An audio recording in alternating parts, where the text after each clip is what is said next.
Hello and welcome to the Ramon Foster Show, brought to you by the Get-Go Cafe and Market, where they're serving hot, fresh food 24/7. We are in the week of the NFL Draft. It's Monday.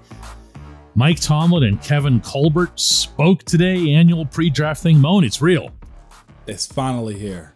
Finally, almost. Man, all of the lists and mocks and projections and critiques and what's another adjective that we can use, man? Kuipers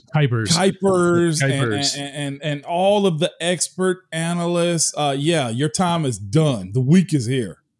Now, for the only one who has a right, I think, at this point to proceed for all 365 days is Todd McShay. He's the one that really stands out at this point. That's true. That's true. I'll give you that. It's not gaslighting with him, it feels like.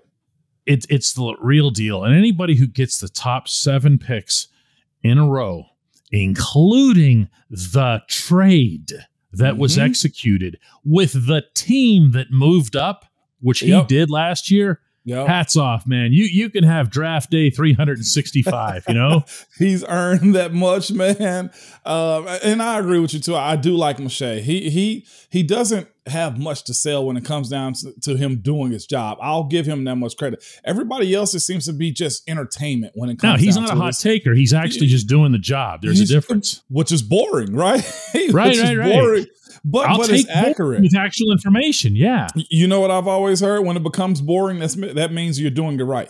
So that in itself, especially when it comes down to the job or skill type of labor, that means you're doing it right, man. And shout out to him for that. But everybody else, it's full-time just antics at this point, DK. Yeah, it is. It is. And that'll only heighten as we get closer.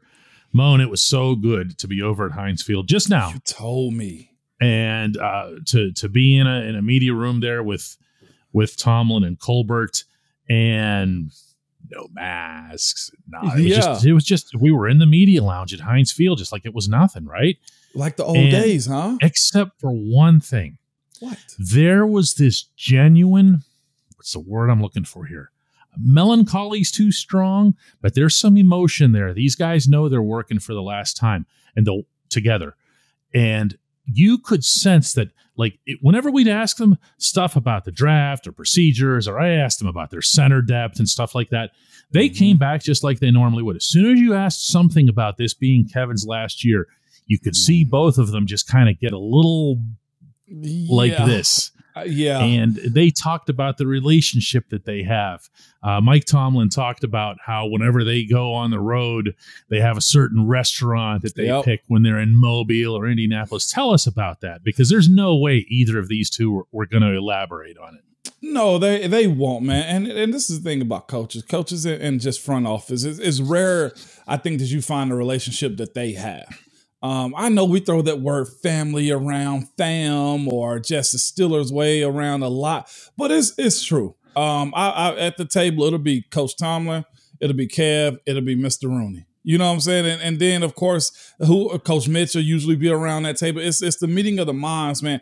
Their relationship I've seen over the years has been one of that. It's been a relationship. Now, if they've had some issues, Kev has no problem with coming down from the booth up top, you know, or the owner's box and just start pacing back and forth, because he's as passionate as the head coach as the owners are when it comes down to the production of this team. So those two guys being very much like-minded in how they draft, how they go about the business of the guys they deal with on a day-to-day basis, I think says a whole lot. And again, weathering being together, just being completely honest as far as the motorcycle and everything else behind it, weathering the athletes that we've had in and out of that building. I think if you have two people like the head coach and the GM that are on different pages when it comes down to balancing AB, it comes down to balancing Hall of Fame careers like Hines, it comes down to balancing bringing a guy back like Plexico, I think it goes without saying that they trust one another probably more than any other tandem we've seen in this league. I don't know if there's many GM head coach relationships that have been what Kev's and what Coach Tomlin was. So as far as them getting together on away games, they're like two peas in a pod almost. Like Kev, it wouldn't shock me had he tried to be a coach at some point, but I think he's just a better manager. And Coach Tomlin couldn't ask for a better, more passionate football guy. That's one thing Coach Tomlin loves is football guys. And that's what Kev is. Yeah, it's their relationship is, I don't know, man. There's a part of me that wants to see a buddy cop movie with the two of them, because it's like you see them and they don't exactly strike you as similar types, and yet they are. Tomlin's got that cool to him.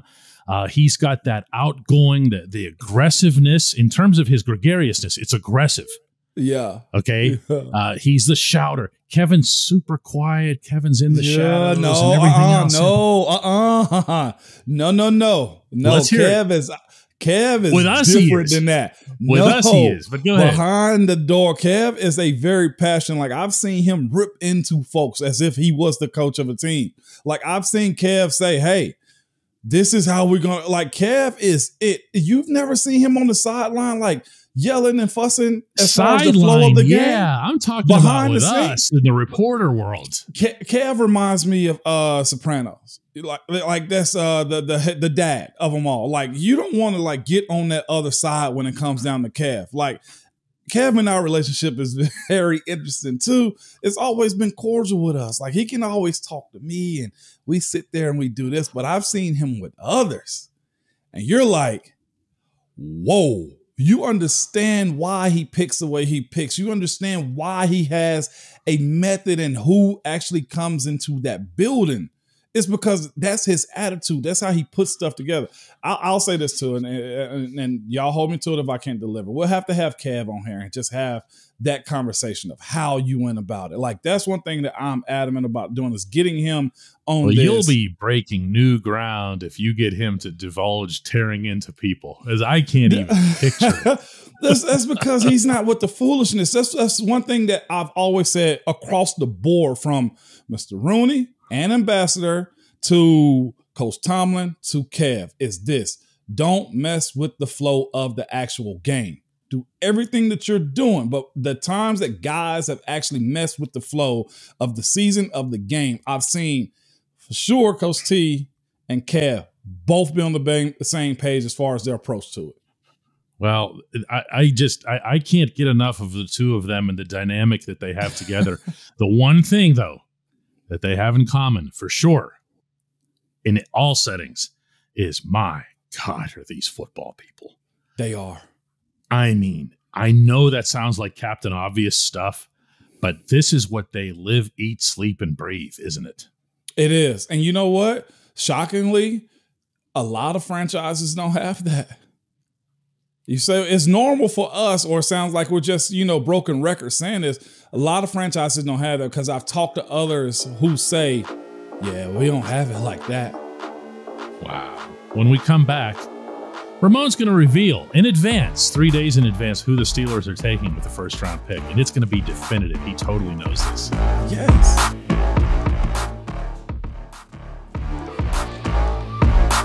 Welcome back to the Ramon Foster Show. This segment of the Ramon Show is going to be a recurring theme this week. We're going to call it Who's the Guy? And that's because possibly every day we could have a different one. But Ramon, as long as we're getting started here, who's the guy? Who gets the call at number 20 overall? Or is it even at number 20 overall?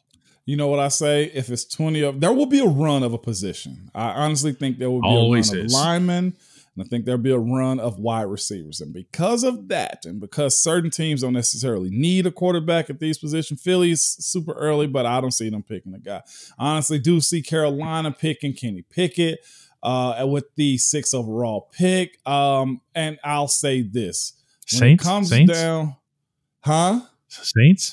Saints? No, the Saints could be in on the quarterback thing too, Saints could be, but I don't think they necessarily will, because I think they're going to mortgage everything moving forward with Jameis. I actually do like Jameis. I like him. You put him in the right. I like the good part. The good parts, of course. Well, I'll say this: as good as they have been, hell, they still throw Taysom Hill at quarterback. So what's the difference when it comes down to it? But the guy I have them picking is for sure Malik Willis. If you were to ask me today who I feel confident about them getting, from seeing the moves that they've made as far as hiring another quarterback coach, to the fact that even Matt Canada's, him pretty much saying he's got to get his offense in place. And now this is post-Ben era. They're down a quarterback, man, Lord rest his soul, to Dwayne Haskins. I'd say they go that approach. You give this guy who clearly needs some work, also time to develop. Mason's probably going to be coming up on his deal soon. And of course, you got to figure out what's going to happen with Trubisky into the next year. You got time with this young guy. I think it's appropriate that you go ahead and make this move right now, because the thing about the Steelers is this. You don't necessarily get an opportunity to be in the top 10 because we're never just that bad. Last time that happened, you went and got a franchise quarterback in Ben, and look how long that's lasted. So because of that, if you like this guy, you love this guy right now, you go give Malik Willis.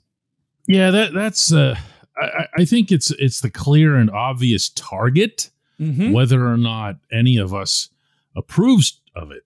I think that's who they're looking at. The closest, by the way, that Tomlin and or Colbert came to giving any kind of signals at all was acknowledging the patently obvious, which is that they did spend extra time on the quarterback position in their preparation for the draft. And notably, I thought Colbert described it, meaning this process, as similar to the one that they undertook at running back last year. Now, again, there's another, everybody's looking for clues with these statements. And there's, they were looking for a running back last year. Guess what they ended up with?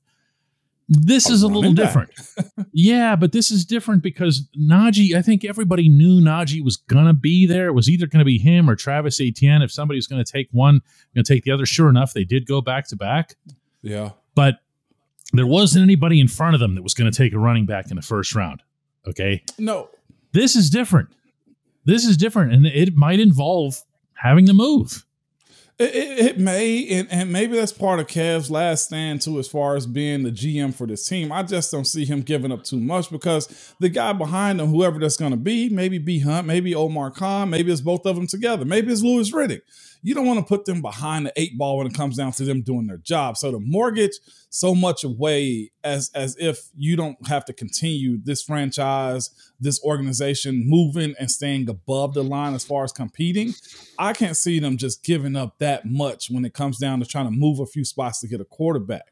Well, I don't know. I think they might have to. I mean, look, once you clear, once you clear the Panthers, you've got a really good chance of getting the guy. The Saints, though, are at 16, and the Steelers are at 20. And if you get any kind of inclination, and you're right, the Saints look like they might not take a quarterback. But if you get any kind of inclination, and this is your guy, and all you got to do is leapfrog up to, where Philadelphia is, or where Minnesota is, what are you giving up? It's not going to be as much as you gave up for Devin Bush when you gave up a 3rd and a 5th, right? That's very true, man. It's a matter of moving a few spots. I would prefer, Kev, not to move right there. And if you get him, you get him. And if not, you got Mitch, and we'll see how that shake out during the season. I just wouldn't mortgage it this year with you on your way out. It's like, why burn down the house when you're moving out? I look towards the future and consistency of winning more than anything when it comes to us. Yeah, no question about that. When we come back, hey, Moan.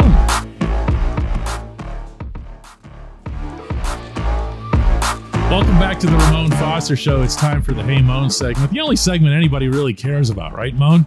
Exactly, man. They wait till the end to get to this segment, and I appreciate it, too. The whole show could be a Hey Moan, right? In a manner of speaking. This one comes from KP, who says, with an exclamation point, with gusto, hey Moan, draft-related question. With all, and he spells out all the L's, the media leading up to the draft and all the professionals giving their take, as a player, in general, do you listen to all of that and get bothered if someone criticizes your college play? Or do players ignore it? Do they tend to ignore it? You get both. You hear it, you right. Do. You hear it and get aggravated. You do. And then you hear it so much that you start to tune it out and you start to care less and less about what they're saying.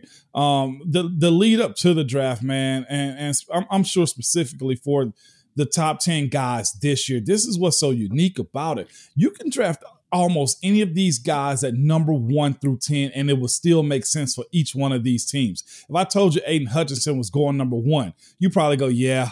If I told you Kenny Pickett was probably going to Detroit, you probably say, yeah. You know what I'm saying? And the same thing goes for Sauce Gardner and Travon Walker and Ike Ekwonu. Like, all across the board, any one of these guys can go number 1 overall. Evan Neal's another one. From him being the top tackle in the draft to him being potentially number 5 or number 6 to Carolina. It's a whole matchup of what do you actually listen to until it actually happens. So for the guys that are going through this process, you'll tune it out and only start to listen to the people that are around you. And that's just the beauty of what this is. And I guess you can kind of say it's where part of your ego stroke starts to kind of heighten up a little bit too, because the people that you're going to listen to are the ones that know you the closest and are going to tell you the best things you want to hear about yourself. Now, when it comes down to the critiquing and just how you start to break down guys when it comes to the draft, is more or less what's actually real. And then you start to despise media a little bit because they'll say something that's so far off base. You're like, I can't listen to these guys. But at the same time, it ticks you off, pisses you off enough. You're like, screw this. I can't wait to prove them wrong. You know? So there's a combination. Yeah. It's a combination of it all. And by the time you get to the night of the draft, and I knew I wasn't going in the first round, but even still, there's the hope of whatever they said was wrong. What if somebody actually liked me a little bit more than what this media type said they hated about me? And it's just wherever it falls, it will, man. And it's challenging, but everybody, if they're smart, that's around you will tell you this. You still got to go out and prove it. Block out the nonsense. If they like you, and go do your job. And the biggest difference in emotional reactions, the players that I've interviewed in my role over the years, when it comes to draft critiques, or for that matter, even once you're in the NFL and an established player, those kinds of critiques is when it veers from professional, meaning how you perform, to personal, meaning what kind of character you are. And character seems to come up more with draft prospects than it does with players who are actually in the NFL. We very routinely in this business, on this side of the fence, discuss people's character as if this is like, as if either we or Mel Kiper or whoever is qualified to judge, you know, someone's integrity and who they are on the inside based on what. That's been the nasty reactions that I've heard, the nastiest reactions that I've heard from players. Oh, no doubt about it. And because of that, I mean, you got to think though, if you're a businessman and you're going to invest $20+ million into a first round draft pick, you got to say, I want to know a little bit about this guy. It's not like a free agent as far as it's been in the league for a while. I've been around you 2, 3, 4 years, so I know who you are and how you're going to handle it. Well, they got to do the work, Moan. They got to do the work. They got to do the work. The teams they have do. to. Some they find stuff out. We don't. Exactly. Okay? They know everything. Okay. They legitimately know everything. And the other part of it is when you have that rogue pick, you know, let's talk about, you know, what happened with Pac-Man and his rookie contract. Like, there was a bunch of stuff they brought up around that turned out to be a little bit true when he finally got some money in this league. The most atrocious one of them all to me, being that I cover the Titans here in Tennessee, Isaiah Wilson. Like, they gave that kid however many $1 million and he didn't last a year in the NFL. So that's why they asked those questions. And right, wrong, or indifferent, DK, that's just part of how the process goes when you're about to hand over millions of dollars. They do the same thing I've seen as far as the NFLPA goes. You know, when they're looking for a new executive director, they break down everything from arrest records to friggin' credit scores. So it's just that we broadcast our stuff as far as the NFL goes. It's a different world and it's a different challenge, but I also like to remind people who, and I understand there's X amount of empathy and sympathy that goes into the process whenever you're thinking about what NFL players or potential NFL players go through. But I'll always remind that this is their chosen field and they know it's going to be tough and they know it's a minefield. It is. It is. It's exactly that. Hoping you don't step on a bomb, DK, when it comes down to your pick or even your team. Remember, this week, we're doing Ramon shows as if it's like going into perpetuity, meaning we're going to have one running all the way through the weekend so that we can keep you, current all through the Steelers draft. So there will be 7 glorious Ramon episodes. Let's tune it up, DK. Tomorrow.